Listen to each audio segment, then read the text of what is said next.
Tuntutan mobilitas semakin tinggi di era modern saat ini. Makin tinggi saat kondisi khusus seperti masa pandemi saat ini yang mewajibkan banyak pekerja kreatif harus bekerja dari rumah atau remote. Karenanya, sangat dibutuhkan alat pendukung mumpuni yang bisa diandalkan untuk berbagai pekerjaan. Nah, kali ini Skygrid Media sudah kumpulkan 5 laptop 14 inch ya, 14 inch yang artinya dia berukuran ringkas namun bisa menjawab kebutuhan para pekerja kreatif yang ingin lebih mobile.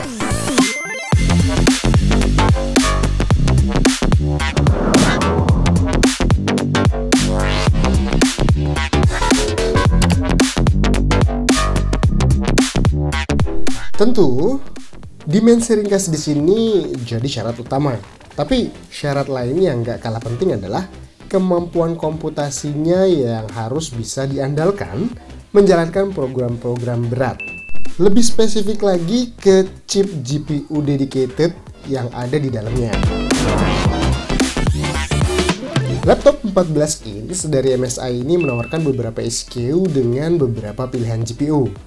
Yang gue masukkan ke roundup kali ini tentu aja SKU tertingginya yang menggunakan GTX sekalipun masih seri Max-Q. Bingkai LCD yang sudah jauh lebih tipis menjadikan dimensi MSI Prestige 14 makin ringkas hingga menyentuh screen to body ratio nyaris 90%. Gue suka garis desainnya yang cenderung boxy namun punya aura timeless. Kalau dilihat-lihat, desain ini mirip dengan model 14 yang sebelumnya pernah kita review juga. Masuk ke spesifikasi, gue perhatiin MSI cukup jeli menentukan konfigurasi spesifikasi laptop ringkas berperforma cadas satu ini berdasarkan kapasitas chassis yang tersedia. Begitupun menentukan kapasitas power adaptor agar bisa ditemukan jalan tengah antara daya yang bisa dikeluarkan dengan dimensi dan bobotnya. Kapasitas power adaptornya mencapai 90 watt. Sebenarnya sih masih memiliki sedikit ruang jika saja MSI membuka sedikit opsi upgrade. Misalnya slot M.2 PCIe kedua untuk memperbesar kapasitas penyimpanan. Sayangnya, pengguna harus puas dengan opsi upgrade yang minimalis. MSI Prestige 14 datang dengan dua opsi LCD. Sebuah harga yang menurut gue sangat baik posisi price to performance-nya. Pengguna mendapat benefit portabilitas, spesifikasi dengan harga yang wajar, LCD dengan akurasi warna yang baik, serta material yang cukup baik. Sedangkan versi 4K, SSD 1TB dan RAM 16GB dibanderol di angka 26 jutaan yang selevel dengan ZenBook 15 UX534 FTC yang pernah gue review juga. Tapi menurut gue, MSI akan sulit untuk menang melawan ZenBook 15 kecuali pengguna benar-benar memprioritaskan chassis 14 inch sebagai syarat utamanya. Produk satu ini memang tidak masuk resmi ke Indonesia, tapi dengan merebaknya e-commerce saat ini tidak lagi sesulit dahulu untuk mendapatkan produk-produk seperti ini, bahkan tanpa keluar rumah. Razer Blade Steel 13 sesuai namanya merupakan versi paling ringkas dari seluruh lini produk laptop Razer Blade. Namun walaupun ringkas, spesifikasi yang digendongnya tergolong buas dengan opsi GPU hingga GTX 1650 Ti coy. Sejak awal, Razer memang menjadi setan yang menghembuskan bisikan menyesatkan kepada para pengguna MacBook yang seringkali terbentur beberapa keterbatasan dalam environment Apple. Termasuk kelebihan pada spesifikasi yang di atas kertas jauh lebih powerful dibanding MacBook di level harga yang sama tentunya. Razer juga seringkali overkill dalam merumuskan paduan spesifikasi dan ukuran chassis. Ini membuat banyak pengguna Razer Blade melakukan pembatasan manual untuk mengurangi kasus throttling. Untuk lo yang cenderung menggunakan untuk gaming, sebaiknya pilih yang Full HD aja. Berbeda jika lu konten kreator, opsi 4K Touch adalah pilihan yang lebih tepat. Sedangkan untuk konfigurasi RAM dan SSD hanya ada satu pilihan, yakni RAM 16GB dual channel dan SSD 512GB PCIe. Razer bukan pemain dengan kapasitas besar, Wajar jika seringkali mereka harus menawarkan produk dengan harga yang kurang kompetitif, plus metode pre-order yang kerap kali kurang disukai. Tapi sebagai benefit, sisi eksklusivitasnya sangat tinggi. Apalagi untuk pengguna di Indonesia yang cara mendapatkannya tak semudah pengguna US atau Eropa. Video kali ini kembali mengangkat si pendatang baru yang sangat ditunggu, namun kali ini kaitannya sebagai solusi laptop ringkas yang powerful. Tidak bisa dipungkiri, hal ini bisa terwujud terutama karena solusi SoC terbaru AMD untuk pasar notebook.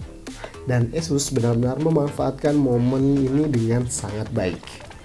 ROG Zephyrus G14 punya dimensi 32,4 cm x 22,2 cm dan ketebalan 17,9 cm yang sudah jauh lebih ringkas dibanding laptop gaming 14 inch 3 tahun lalu seperti Gigabyte Aero 14W7 misalnya.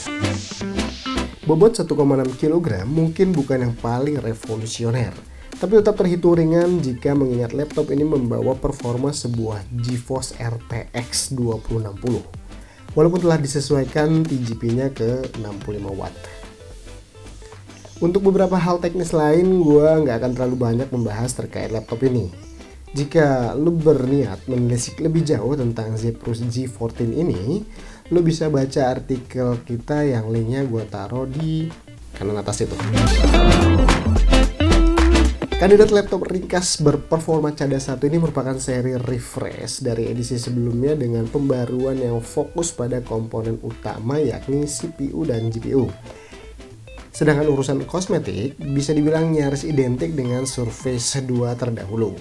Kali ini generasi ketiga sudah menggunakan CPU Intel seri Ice Lake terbaru yang dipadukan dengan opsi GPU dari Nvidia hingga GeForce GTX 1650 Max-Q.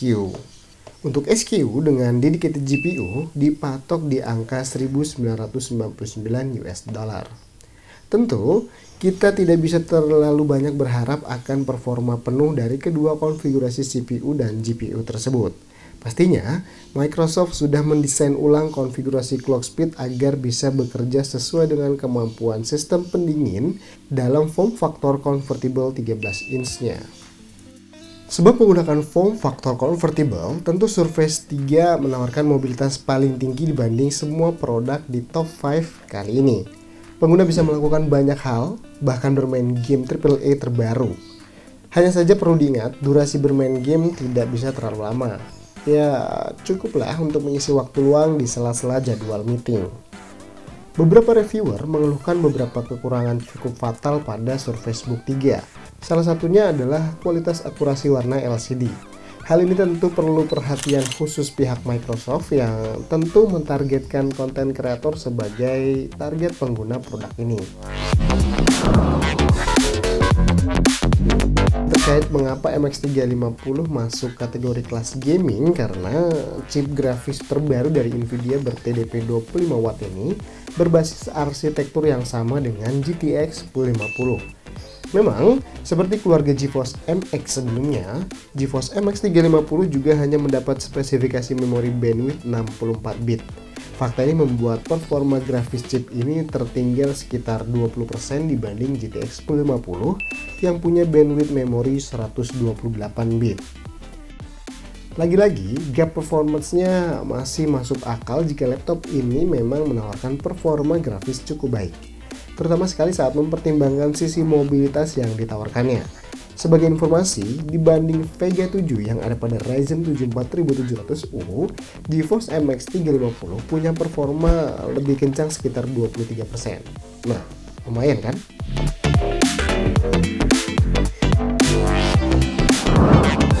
Makin kesini pastinya kemampuan CPU dan GPU terus meningkat ya. Tak hanya lebih kencang, tapi lebih efisien dalam menghisap daya. Dengan lebih sedikit daya yang dihisap, pastinya lebih sedikit panas yang dibuang. Otomatis semakin masuk akal untuk dimasukkan dalam sasis yang ringkas. Apakah laptop-laptop ringkas berperforma cadas di atas layak dipertimbangkan? Pasti, pakai banget menurut gua. Kedepannya, dengan modal laptop 14 inch, kita bisa lakukan apa yang dahulu hanya bisa dilakukan sebuah desktop PC bertenaga 500 watt. Hebat bukan? Terkait harga, gue rasa tidak akan terlalu terdongkrak signifikan dengan seri terdahulu, kecuali unit tersebut menawarkan fitur spesial seperti layar 2K atau 4K, koneksi Thunderbolt 3, dan fitur-fitur premium lain. Selama dia masuk kelas mainstream, bukan kelas flagship, kita masih bisa berharap harga jualnya nanti tidak terlalu mencekik leher.